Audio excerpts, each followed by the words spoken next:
First of all, I'd like people to know that, you know, you didn't give your babies away. They were taken from you and you didn't have a choice.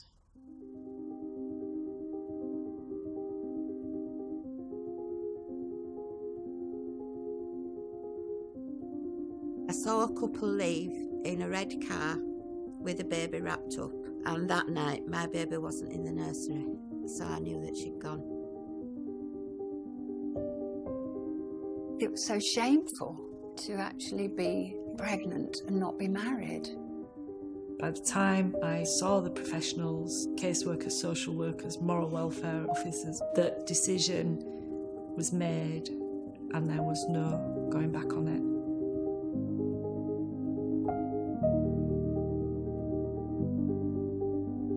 The only person that spoke to you was the doctor when you told you to push, and then I didn't know whether I'd had a boy or a girl. One of the nurses said, "Oh, this baby's to be adopted, I'll take her away," and I begged her not to. To be told, oh, you'll get over it and forget about it, is the biggest lie anybody could ever tell anybody.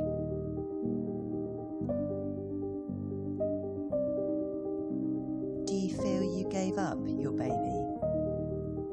No, I feel that I had my baby taken away.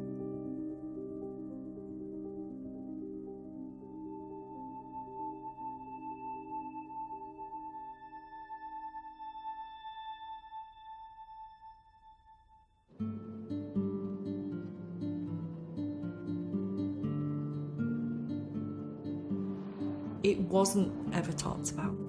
I never talked to my mum or my dad or my sister or friends. It was like I just cannot say those words, adoption and baby and unmarried. It was almost like I have got to keep a lid on this, and if I ever open it, I'll never be the same again. In 1975, Alison's daughter was taken away at birth and placed for adoption. 40 years on, she has yet to meet her. I started going to a support group. Some stories were very similar to mine, some very different, but all of us had lost children to adoption. And I'm the coordinator of the birth families group. And it's tough. I go every other month and listen to people who are having reunions. And maybe now is the time to start searching again. Here we go, ladies. It's 20 years since Alison first tried to contact her daughter. To be told it wasn't the right time, she's thinking of trying again. Yeah, I thought my birthday's getting nearer and nearer, and I've actually done a letter. Only yesterday. Yeah, pretty much. So, I'll try and read it to you. So, it starts, "My dear daughter, this week I was 60 and you've been missing from my life for over 2/3 of it. Over the past year I've been reliving and re-examining what happened to me and you in 1975. This has been at times painful, but also an enlightening experience, which has allowed me finally to be proud of the woman that I have become." Whew. Not many days have passed that I haven't thought about you particularly. You think that you're in love and things progress. I guess in the back of my mind I knew that really I was playing with fire. I guess my mum knew, because I think she said something like, "I hope this is not what I think it is." The 70s feels like a short time ago, and I think it would be difficult for anyone who wasn't living during that time to appreciate how we were made to feel. I just felt very ashamed. Well, you just weren't expected to have sex before you were married. My mother just looked me straight in the eye and she said, "Are you pregnant?" I said yes, and she walloped me across the face. It was so shameful to actually be pregnant and not be married. The first person I went to tell was my boyfriend. He was quite pleased, and we talked about getting married. Jill was a teenager in Norwich in the 1960s. She was 17 when she found out she was pregnant.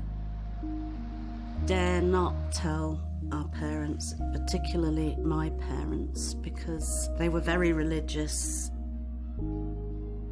I was bridesmaid at my sister's wedding. Absolutely, it would have ruined the wedding and everything, so I had to keep quiet about it. My mother was quite a prim and proper sort of person. She didn't even like the word pregnant. You know, you couldn't say words like pregnant. You know, you just didn't talk about things like that. So eventually she actually asked me, "Are you pregnant?" So all I had to say was yes. So then, you know, all hell was let loose. Jill's hopes of marrying the father of her baby were dashed by his parents. There would be no permission for us to get married. They would not hear of it, and the best thing is to have the baby adopted. My parents initially went to our GP. I can remember people saying, "It's fine, you're only young and you've got your whole life ahead of you." It was like all the decisions were being made by somebody else. We went to see the doctor, and at some stage, somewhere, adoption must have been mentioned. He was very much a person of authority, somebody who would never question. That's when things became very much out of my control and out of my hands after that. Because I was young, I felt that I had to do as I was told. These were grown-ups who were telling me, this can happen now, and then it'll be okay.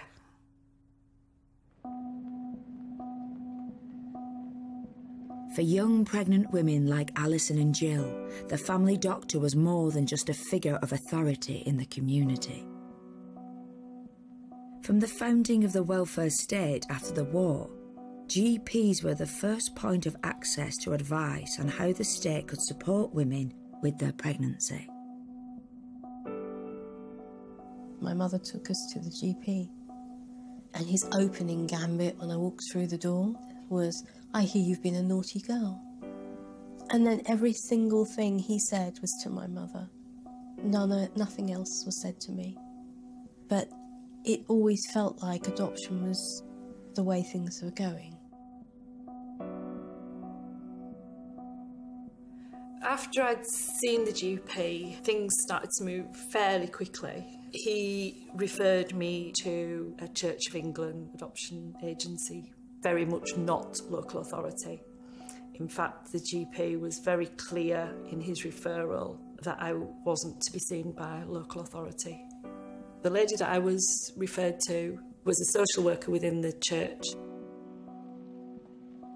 In 1976, a change in the law gave local authorities main responsibility for handling all adoptions in Britain.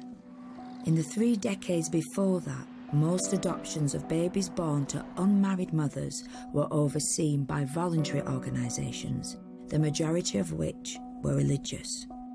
Church social workers were also known as moral welfare officers. I don't think she ever said to me, "What if this happened? What if you were given the opportunity? Would you keep your baby? Would you want to keep your baby?" I think her focus was this baby being placed with a proper family, proper people who would give her a proper life. And I truly believe that's why she kept saying, if you love her, that's what you will do. You will give her up. Because that is going to be the best thing for her.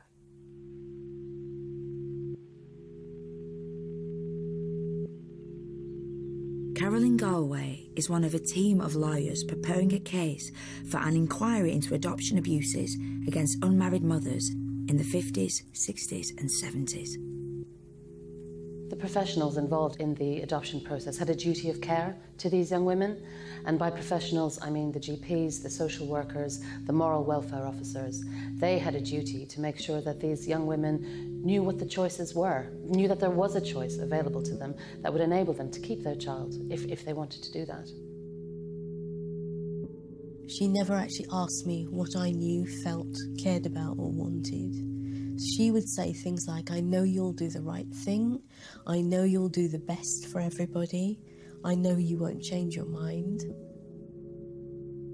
There was never any suggestion that I would keep the baby at all. All the way along, people are saying, well, if you love your baby, you will give your baby up. Was your baby freely given? My baby certainly wasn't freely given.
My mother was a Catholic, but my father was a convert.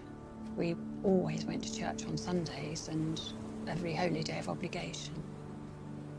Having bad thoughts was thought of as a sin, so you had to really confess everything that you thought was not good.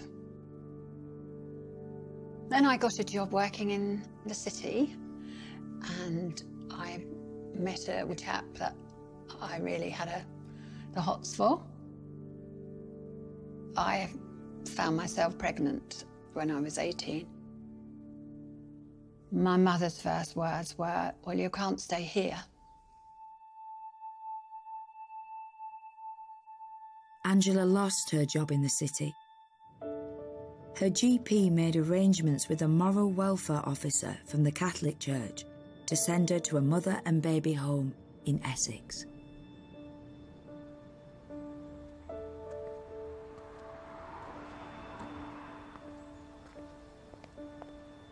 It was very cold and unwelcoming, and later on I got to see many unhappy times because obviously lots of the girls in there were incredibly sad, knowing that they were going to be leaving their babies.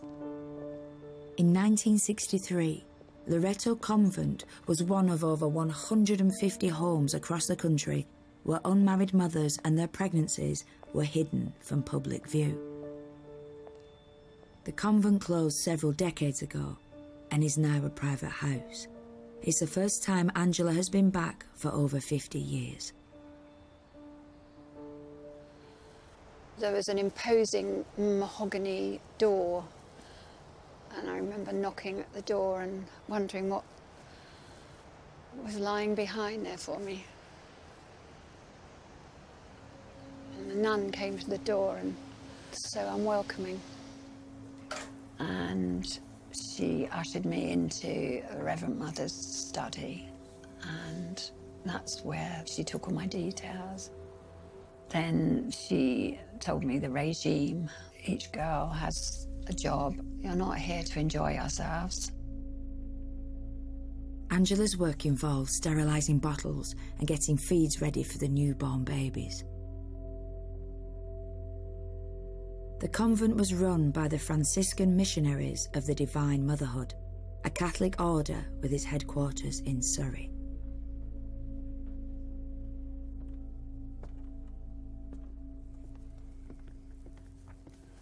Oh yes, this was the room that I stayed in when I first came. And there was a little wash basin here and 2 beds along here. There's the chapel that we used to go to Mass. Did it feel like you were being punished? You had committed the ultimate sin, and as a Catholic it was the worst thing that could possibly have happened to you. So, yes, it did feel like a punishment.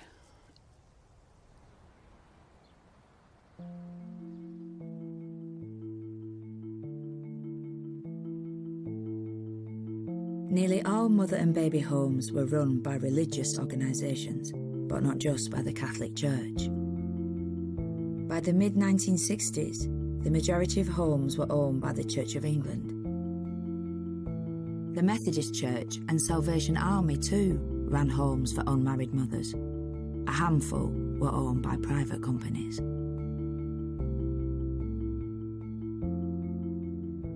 And so I was packed off to Salvation Army Mother and Baby Home in Bramley, and you had to work for your sins.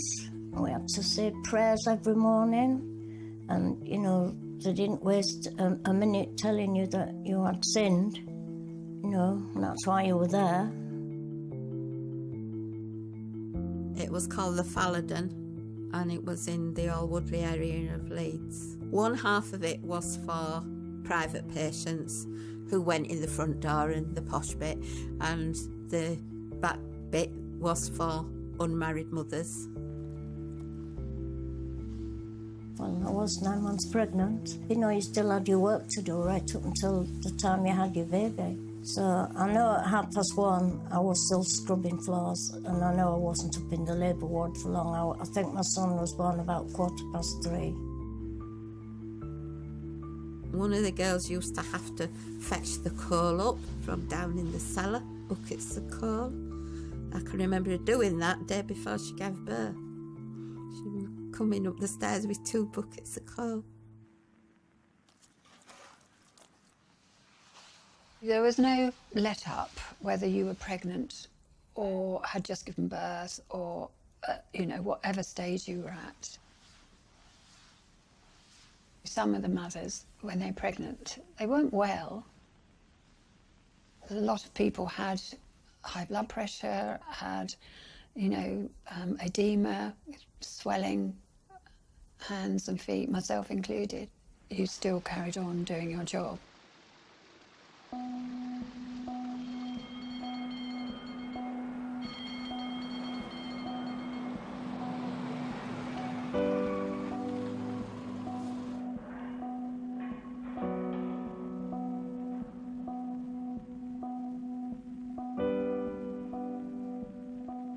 I was overdue quite a bit, and my hands and my feet had swollen hugely, my feet particularly, and so they wanted to induce me. So I had to go into the hospital.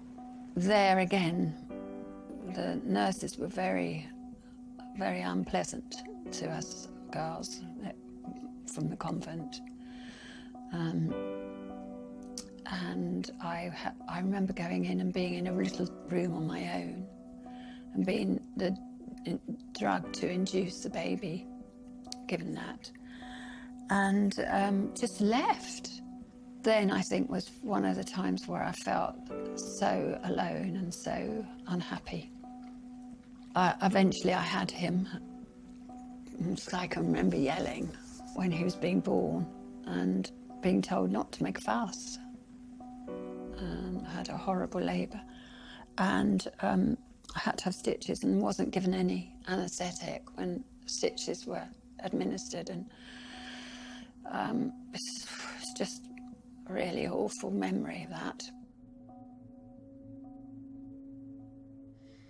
It was just really, really frightening. I wanted to sit up and they wouldn't, and they kept holding me down. And then eventually they held me down and cut so the baby would come out. And that was really scary. I'll never forget the sound. And then one of the nurses said, "Oh, this baby's to be adopted, I'll take her away." And I begged her not to. The only person that spoke to you was the doctor when he told you to push. And then I didn't know whether I'd had a boy or a girl. And, you went downstairs and started working again after a few days, so. It was late at night and I wasn't treated good at all. I was treated pretty bad. I only had one nurse to look after me. And when I had my son, I'd made a mess getting off the bed on the floor, and she made me get down and clean the floor up before I could go to the ward again. She just called me all horrible names for being so dirty. I think I was in hospital for about a week. I know after a few days they gave me an injection and they told me it was to stop the milk. I don't remember being asked. I have had medical problems as a result of that, so and I know it's a practice that's frowned on now.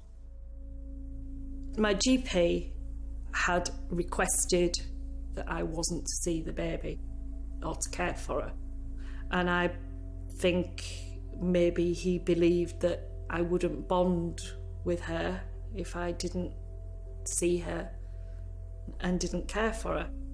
And I can remember just glancing at her, but thinking I wasn't allowed to hold her.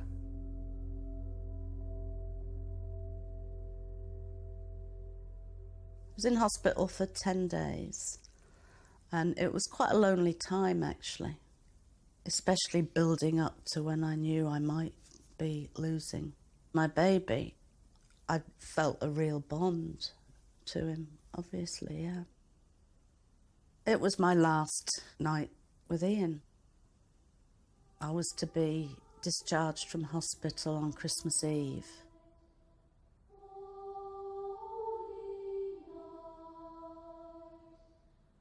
And a little group of children came in holding candles to sing carols. And I particularly remember them singing Silent Night, because that was a carol that even now can choke me up sometimes.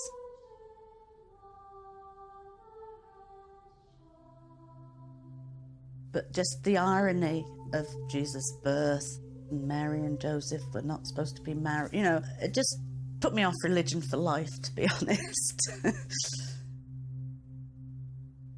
And I spent the rest of the next few days of Christmas in an absolute terrible state. When you cry so much you can't breathe. That was my experience, yeah.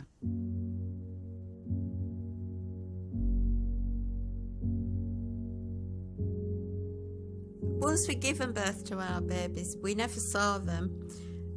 We weren't allowed to go into the nursery, and we were brought somebody else's baby to look after during the daytime. 3 of us used to creep up to the nursery on a night, just have a look in and see them. She'd got my shaped face, she'd a round shaped face, and her father's sort of features and his dark curly hair. She'd lots of hair on, and when I was a baby, I had lots of hair when I was born.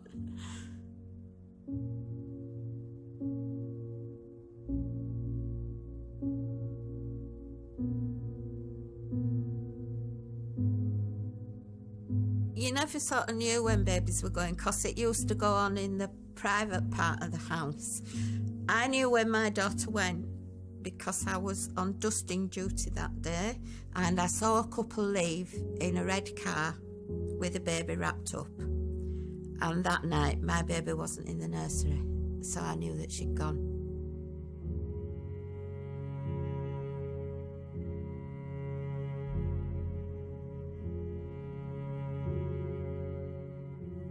I just cried when I knew that she'd gone and thought, well, that's it, you know, no chance of ever seeing her again.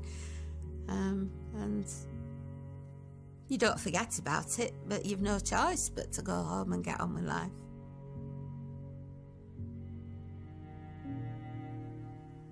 Came in and I went to the door and pushed my bum against the door.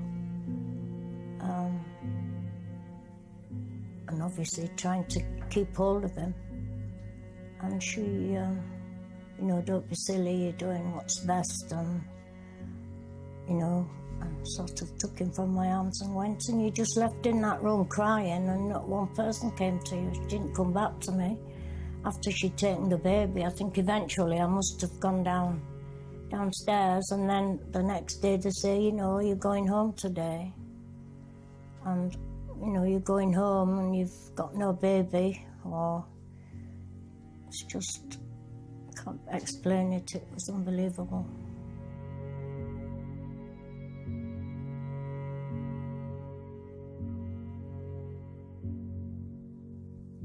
On the day a taxi would come for you, we drove to London to the Crusader Rescue Office. And I was ushered into a room with still my baby. I remember he was asleep. And a lady came out to me and she said, we're just going to take him to show him to the parents. They're in the other room. And I said, okay. And she took him. And I heard a squeal of sort of joy come from the other room. And I remember thinking, oh, they really like him. And then she came back in and she didn't have my baby with her. And she said, oh, they can't get over how much hair he has.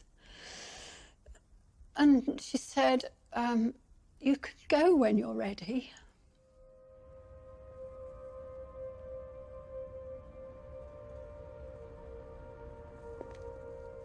I just left the offices and I just wandered around. I didn't really know where I was.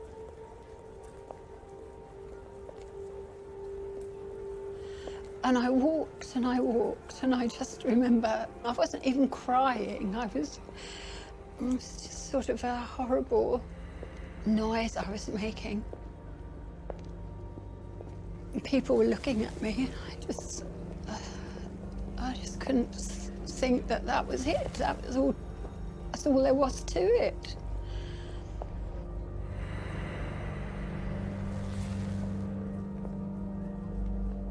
I remember looking at other people and thinking, you don't know, you have no idea what I've just been asked to do, what I've just had to do.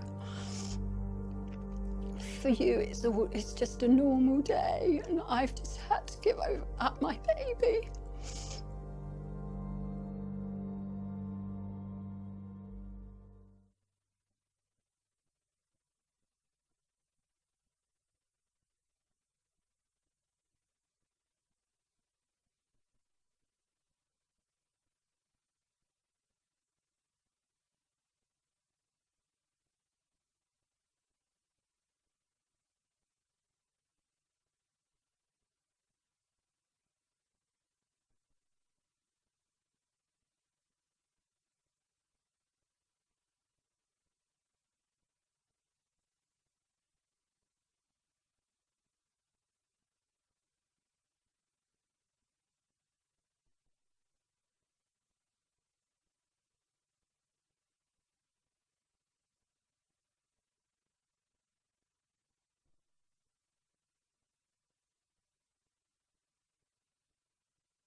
Two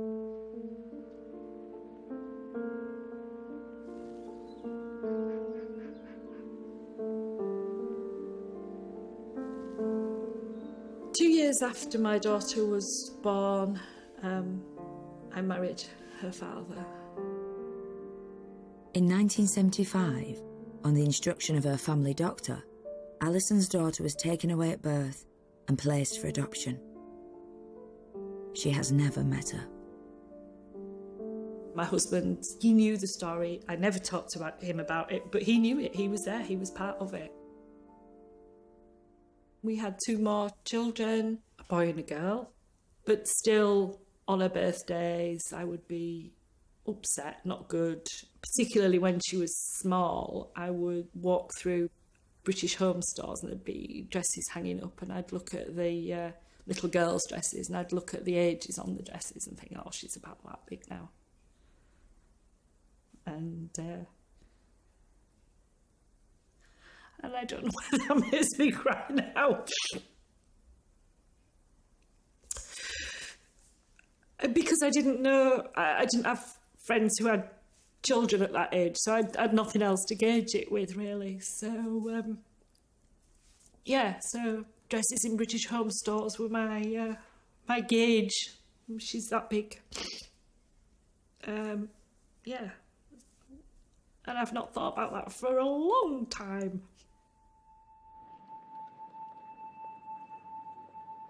Within a year of her daughter's adoption, Alison had taken a job in the employment department of the local city council. I was dealing with women who were coming in who were claiming benefits because they were pregnant and were unmarried and were looking for help, looking for financial help. And it was a bit of an eye-opener. Had I had the right information, I would have been able to claim supplementary allowance. I learned very quickly that there should have been help available to me. These allowances are intended to ensure that, regardless of the circumstances of the parents, no child shall be deprived of the essentials of a healthy and happy life. Looking back as far as the 1948 National Assistance Act, which is one of the last planks in the creation of the welfare state, that act made specific provision for single parents to be given support. There was never any suggestion about how we could help you keep the baby, if, you know, or if there was any financial support, was never any, never ever discussed. We were told in the mother and baby home that, you know, you wouldn't be able to keep your child because you wouldn't be able to support yourself because nobody would help you, government wouldn't help you, which of course is wrong, as we know now. So we were told lies, but we didn't know any different. Throughout the time period that we're concerned with, it was a legal requirement that these women give their consent to have their child adopted. But at the same time, if they're being told there's no financial support for you, there's no social support for you, you won't be able to look after this child, you have to ask yourself, is their consent being given freely? Is it valid? I would have loved to have kept her, but I didn't have any option because I was told that I'd have no means of support if I kept her. It leaves a big sadness in you, it leaves a big hole that you can't fill. But you just have to put it to the back of your mind and get on with life.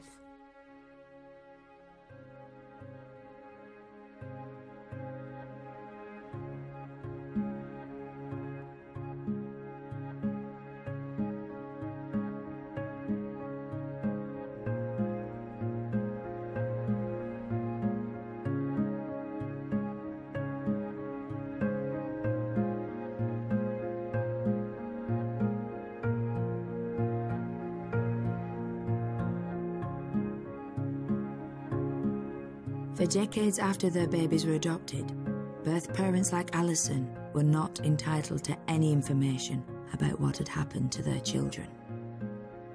When my husband and I split up, that was when I started getting some help. The counsellor said to me, well, what do you want to do? And she's probably the first person who'd ever said, what do you want to do?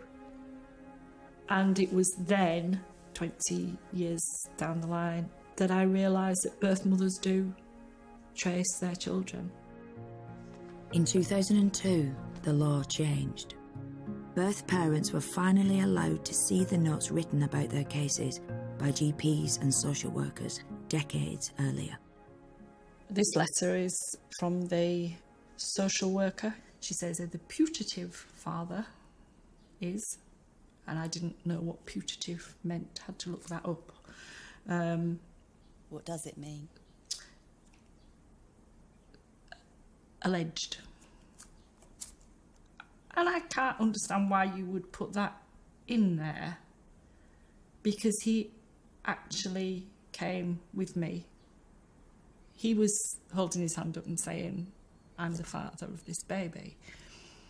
This letter really upsets me because it says that my parents told me I could keep my baby. That is just not how it was. Just not how it was. And it worries me that my daughter will read that.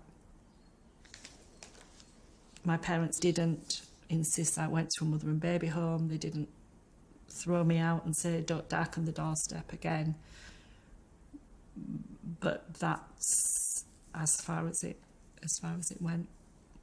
And the sentence that I appear convinced that adoption will be the best interest is difficult to read. It's just not true.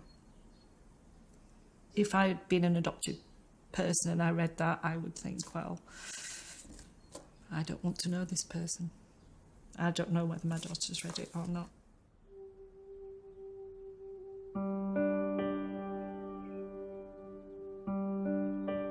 "20 years ago, Alison wrote via an intermediary service to her daughter's adoptive parents to try to make contact with her. They replied, making it clear that they wished that Alison hadn't got in touch, but they said they'd leave it to their daughter to decide what to do next. So I really genuinely thought that would be the end of it. But my daughter wrote to me,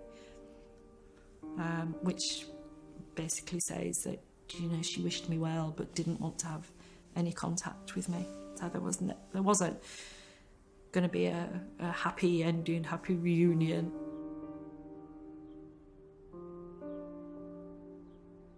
So I have a letter, a handwritten letter from her. That is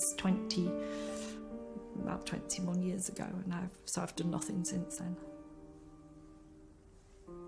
I know she's out there somewhere. I don't want to do anything that is going to cause her upset. So it's a momentous decision as to whether I am brave enough to try again to get in contact.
had just returned from a holiday in Spain, and the very next morning a letter came through the postbox with a New Zealand stamp.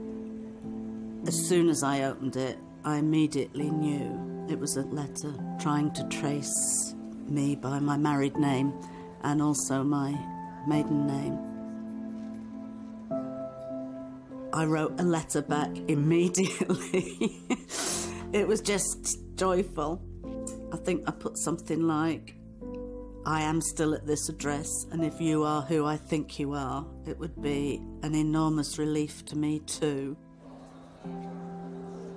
The letter back from him was, I don't know how to tell you this, it's not easy to say, but I think I'm your son and you are my mother.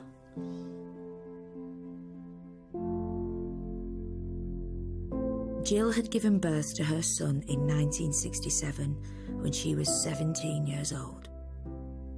She was one of over 10,000 unmarried mothers who had a baby adopted in that year. At the time, she was told that she would never see her child again. And by the time we actually plucked up the courage even to speak to one another on the phone, we almost felt we knew one another. Because you can pour out your heart and soul into a letter. So they were good letters and eagerly awaited.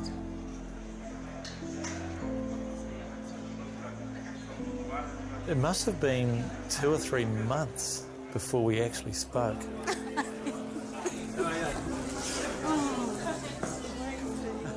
And it was lovely. Yeah, it was lovely. To hear your mother's voice for the first time.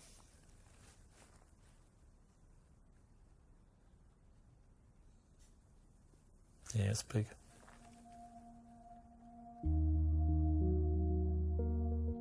Jill and her son Ian were first reunited over 20 years ago.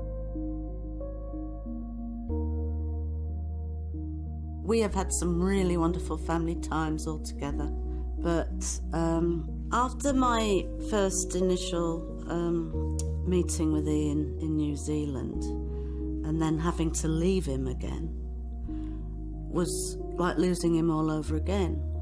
When you're feeling high, very high, but then you think, oh my God, but on the negative side, all those missing years, all the years that we could have been sharing and be part of a bigger family.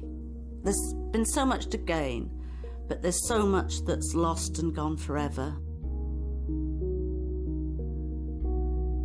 The experience of having their babies adopted decades earlier as young single mothers continues to affect these women's lives today and their relationships with the children they were separated from. It's not like a normal relationship where a child grows up with you, you get to know what they like, what they dislike, whether they like spinach or not, you know, sort of trivial things. You meet this adult and you have to find out from them in little dribs and drabs who they are. Much as I would have liked more contact with her, you know, I had to accept it wasn't to be. You obviously feel really upset and really disappointed, and it makes you think, well, why me, you know, why have some other people got contacts and I haven't? Why don't you want to see me? She might have been told that I didn't want her. And so I can understand her not wanting to talk to me. He wrote to me and sent a photograph, and we met in a hotel, and that was just amazing, absolutely amazing. You know, if you're on a high, really, and as with most things, there's only so much time you can maintain that. He felt like I'd given him up, which is, you know, so different from how it was in reality. You're not in contact with Paul at the moment, is that right? I'm not, no. I wanted to carry on from where I left off, and you can't do that. I still wanted to be a mother, whereas he'd not known me. I wish it was different. I do so wish it was different. What I would love is for him to fully understand that I loved him and that I did it not because I wanted to, but because I had to. And I couldn't change the situation in any way. And I would hope that other adoptive children could learn to feel that way as well, that it wasn't done lightly and they weren't abandoned. The way that birth mothers were treated, you know, it's incredible. It's one of the things that probably angers me the most.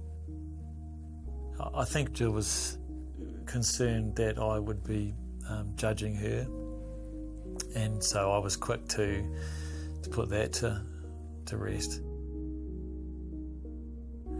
Our reunion story is perhaps one of the best that I've heard of. Lots of tears, but lots of laughter too.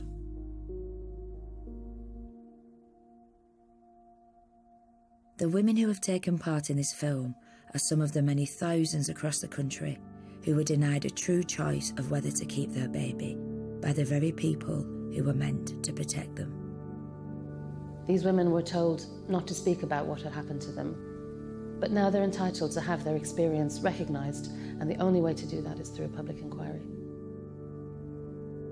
I guess if anybody had told me at the age of 17, if you part with your baby now, this is something that is going to affect the whole of the rest of your life. Are you actually aware of that?